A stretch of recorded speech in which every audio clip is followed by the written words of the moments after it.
বিএনপির অবস্থা কি? বিএনপির কথা মতো কি কোনো রদবদল বা প্রশাসনের বড় কোনো কর্তার নিয়োগ হয়েছে?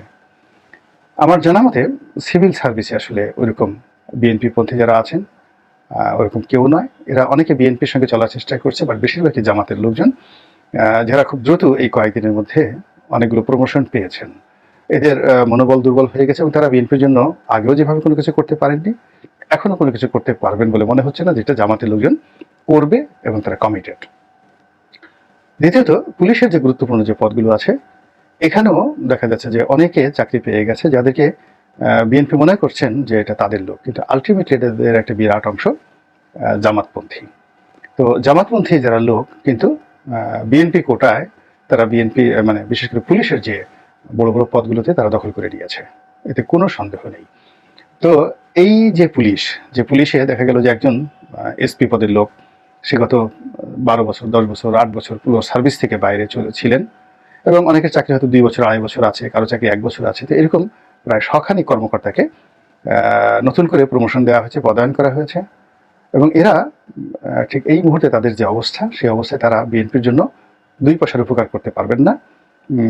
তারা নিজেদের যে শেষ জীবন, এটিকে র্যাঙ্ক এবং ব্যাজ এটার মধ্যে তারা বজায় রাখার চেষ্টা করবেন। বিএনপির পক্ষে একটা টু শব্দ করার মতো তাদের যে মোরাল ক্যারেজ নেই, এবং পুলিশের যে স্ট্রাকচার এখন দাঁড়িয়েছে, এটি আগামী 2-3 বছর লাগবে এটি মোটামুটি স্বাভাবিক হতে। কাজেই এই 2-3 বছরে যাদেরকে এখানে বিএনপির ট্যাগ দিয়ে বা জামাতের ট্যাগ দিয়ে বসানো হলো, এতে করে বিএনপির কোনো উপকার হবে না, বরং আলটিমেটলি ক্ষতি হবে। কারণ এই জায়গাগুলো যদি দলীয় পরিচয় মনোনয়ন না করে তরুণ যারা রয়েছেন কর্মকর্তা, যারা আসলে বিএনপি কখনো করেনি, আওয়ামী লীগও করেনি, দরিদ্র পরিবার থেকে এসেছেন এবং এখনো সৎ হিসেবে আছেন, এরকম যারা সিনিয়র এসপি ছিলেন তাদেরকে যদি এসপি করা হতো, যারা এসপি ছিলেন তাদেরকে যদি ডিআইজি করা হতো বা এডিশনাল ডিআইজি করা হতো, এভাবে যদি ঠিক তাদেরকে পদায়ন করা হতো, পুলিশের মধ্যে কিন্তু একটা দক্ষতা, অভিজ্ঞতা এবং প্রফেশনালিজম চলে আসতো, এবং যা কিনা আওয়ামী লীগ এবং জামাত উভয়কে সাহায্য করত। কিন্তু যেহেতু এদের বিরুদ্ধে দলীয় ট্যাগ আছে, যেমন এখন দেখেন আওয়ামী লীগের সব লোক পালিয়েছে, পুলিশের সব লোক পালিয়েছে, এবং যারা 2-4 জন আছে তারা ঠিক মিউ মিউ করে যার যার জায়গাতে প্রাণ বাঁচানোর জন্য তসবি তাহলিল দোয়া দুরুদ পাঠ করছে। তো এর মধ্যে এই যে এখন যে আওয়ামী লীগের যে অবস্থা, ঠিক একইভাবে 15 বছর যারা রয়্যাল বেঙ্গল টাইগার হিসেবে হুঙ্কার দেওয়ার কথা, তারা কিন্তু বিড়ালের মতো মিউ মিউ করেছিলেন। তো এই মিউ মিউ করা যারা লোকজন আছে, তাদেরকে আপনি বসে হঠাৎ করে আপনি রয়্যাল বেঙ্গল টাইগারের মতো তাদের কাছ থেকে কোনো কিছু পাবেন না।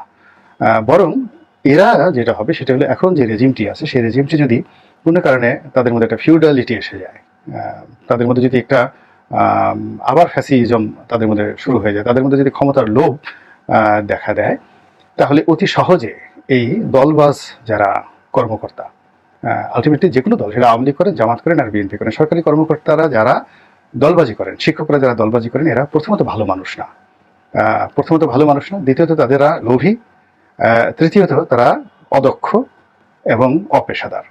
তো এই মানুষগুলো জীবনের শেষ প্রান্তে এসে যখন একটা পর্যায়ে থাকবে এবং তারা যখন নতুন কোনো ফিউডাল সরকারের কবলে পড়বে, তখন তারা একের গপাগপ করে তারা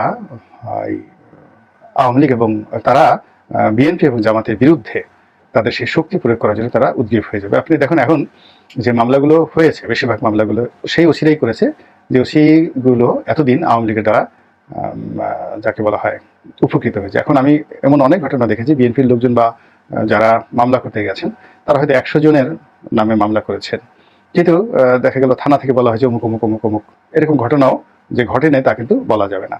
অর্থাৎ আওয়ামী লীগের কারা কারা মামলায় অন্তর্ভুক্ত হবে, এটা আওয়ামী লীগের ওসি যতটা জানে, বিএনপির ওসি কিন্তু সেটা জানে না। আবার এখন যদি কেউ বিএনপি এবং জামাতকে যাকে বলা হয় রাজনীতির বাইরে রাখতে চায়, তাহলে এই যে সকল দলবাজ কর্মকর্তা কর্মচারী এই সময়টাতে ঢুকে গেল, তারাই কিন্তু বিএনপির জন্য এবং জামাতের জন্য একটা বিশাল ক্ষতির কারণ হয়ে দাঁড়াবে এবং বোঝা হয়ে দাঁড়াবে, এবং আলটিমেটলি পুলিশ প্রশাসনটাকেও কিন্তু বিপত্তির মধ্যে ফেলবে। সেই দিক থেকে সবচেয়ে উত্তম হলো যে কোনো সরকারের জন্য যে কোনো অবস্থাতেই দলবাজ লোকদেরকে আর কোনো সুযোগ না দেওয়া, কিন্তু সেটি এখন হচ্ছে না। এখন সবাই বলার চেষ্টা করছে যে এই আর কি হলো, আগে রাম ছিল এখন শাম আসলো, আগে যদু ছিল এখন মধু আসলো, আগে মধু খেতে খেতে পেট মোটা করে ফেলেছিল, আর এখন যে নতুন যদু আসছে ও মধুর খোঁজে সে পাগল পাড়া হয়ে সে সবকিছু তছনছ করে ফেলবে। তো এই জিনিসগুলো যখন সাধারণ মানুষের মধ্যে আলাপ আলোচনা হচ্ছে, তখন সরকারের যারা কর্তা ব্যক্তি তারা যদি এটিকে সুযোগ হিসেবে ব্যবহার করতে চায়, আপনি তাদেরকে কিভাবে দায়ী করবেন? এই গেল এক। ২ নম্বর হলো যে এই মুহূর্তে বিএনপির জামাতের কোনো কর্মকর্তা যাদের ট্যাগ রয়েছে তারা যদি প্রশাসনে ঢুকেও থাকেন, তারা কি এই বর্তমান পুলিশের যে দুরবস্থা, আওয়ামীপন্থী পুলিশের যে দুরবস্থা, এর থেকে কোনো শিক্ষা নেবেন? নিজেরা কি সংশোধন হবেন, কিংবা নতুন করে একটি ভালো কিছু করার চেষ্টা করবেন? এই যদি প্রশ্ন করা হয়, আমার ব্যক্তিগত অভিমত হলো মরে গেল তারা করবেন না, তারা তাদের মতোই মন্দ কাজ করবেন। অর্থাৎ এই যে যাদেরকে নিয়োগ দেওয়া হয়েছে তাদের অতীতের যে রেকর্ড, ট্র্যাক রেকর্ড, তারা যদি ভালো কাজ করে থাকেন তারা এখনো ভালো করবেন, আর তারা যদি মন্দ কাজ করে থাকেন তারা এখনো সেই মন্দ কাজ করবেন। এর কারণ হলো মানুষের নফস, হৃদয় এবং মানুষের যে মস্তিষ্ক, এই তিনটি একসঙ্গে মন্দ কাজের জন্য এবং ভালো কাজের জন্য যেভাবে অ্যাক্ট করে, তার থেকে মানুষ তো দূরের কথা, দেবতারাও রক্ষা পায় না। তো কাজে যে মানুষটি কুকর্ম করতে করতে একেবারে ক্রিমিনালের পর্যায়ে চলে গেছে, এখন আপনি তাকে যদি সরকারের স্পর্শকাতর জায়গাগুলো বা রাষ্ট্রের স্পর্শকাতর জায়গাগুলোতে বসানোর পরে আপনি যদি বলেন যে না এটা করবে না, এটা অসম্ভব ব্যাপার। এখন হারুনের জায়গায় যিনি বসেছেন, হাবিবের জায়গায় যিনি বসেছেন, কিংবা মামুন সাহেবের জায়গায় যিনি বসেছেন, তাদের অতীতের যে ট্র্যাক রেকর্ড, সেটা দেখতে হবে যে তাদের অ্যাডমিনিস্ট্রেটিভ পাওয়ার কেমন, তাদের ব্যক্তিত্ব কেমন, শরীর কেমন, স্বাস্থ্য কেমন, তারা এই কমান্ড পরিচালনা করতে পারবেন কিনা, অতীতে তারা কোনো দুর্নীতি অন্যায় করেছেন কিনা, জুলুম করেছেন কিনা, এই বিষয়গুলো যদি থাকে, তাহলে এখন যেহেতু সরকারের একটা দুর্বলতম সময়, আওয়ামী লীগ সরকারের আমলে একটা শক্তিশালী একটা রাজনৈতিক দলের অধীনে তাদের কাজ করতে হয়েছে, সেখানে দেখা গেল যে অন্তত পক্ষে সারা বাংলাদেশের সব মিলিত 1000-2 লোকের ধমক তাদেরকে শুনতে হতো। এমপিদের কথা বাদই দেন, শেখ পরিবারের লোক, তারপরে শেষে সচিবালয় প্রধানমন্ত্রীর কাছের লোক, এরকম অনেকের হুমকি ধামকি তাদেরকে সহ্য করে আওয়ামী পান্ডাদেরকে, মানে আওয়ামী পান্ডা মানে যারা পুলিশে বা সচিবালয়ে আওয়ামী পান্ডা হিসেবে পরিচিত ছিলেন, তাদেরকে কাজ করতে হতো। কিন্তু এখন যারা দলীয় ট্যাগ রয়েছে, বিএনপি এবং জামাতের যাদের দলীয় ট্যাগ রয়েছে, তারা এরকম হুমকি ধামকি কারোর কাছ থেকে পাবেন না।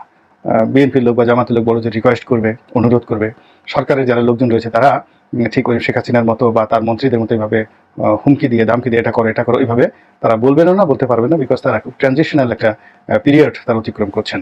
তো সেই দিক থেকে এই লোকগুলো অতীতের যে কোনো লোকের চাইতে মন্দ কাজ করার সুযোগ পাবেন খুব বেশি, আবার ভালো কাজ করার সুযোগ পাবেন বেশি। এখন যাদেরকে আওয়ামী লীগ জামাতের লোক বলে, বিএনপির লোক বলে দূরে ঠেলে রেখেছিল, এবং যাদের সবার গায়ে বিএনপি কিংবা জামাতের সিল রয়েছে, তো সেই সিলযুক্ত পোশাক নিয়ে তারা যে নতুন জায়গাতে বসেছেন, এটি তারা কতটা দক্ষতার সাথে, অভিজ্ঞতার সাথে, কূটনীতি দিয়ে এটি মোকাবেলা করতে পারে, সেটি দেখার বিষয়।